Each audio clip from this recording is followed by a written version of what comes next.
When you ship cross-border, you have to pay the duty on the retail cost. Okay, let's take Canada, for instance. Canada has 150 duty de minimis.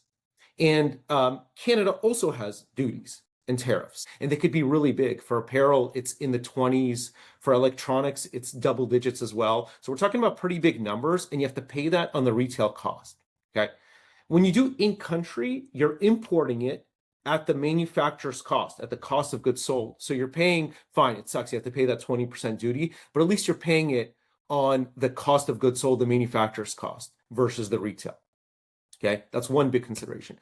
The second consideration is the regulatory environment around your product. Apparel, wouldn't worry about that too much, but anything that you're ingesting or anything like cosmetics, it's heavily regulated. Every country has their own FDA, Health Canada and so forth and so on. And the way it works is it's very loosely regulated when it comes to cross-border. The way those governments view it is as if you traveled, you're a Canadian, you travel to America, you go into a Walgreens, you buy some cosmetics and you bring it back to Canada. Nothing wrong with that. They're not going to stop you at the border. Nothing wrong with that. But it's a different story if you carry that product locally and you want to advertise it there. So that's a big thing.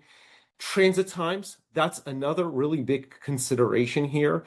Do you have a product where the expectation for transit times is really key? Is it a gifting type product where you need to get it there pretty quickly?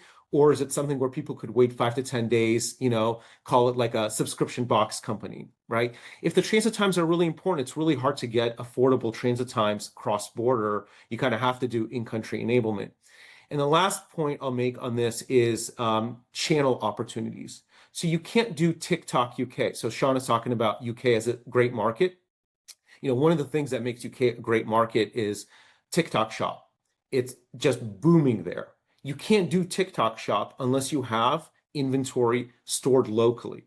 And one of the services that we bring to the table, which Sean has mentioned, we're an MOR, we're an IOR, import of record, but just like big picture, the service that we're bringing is we're standing in your place in the eyes of the local government from a financial and regulatory standpoint.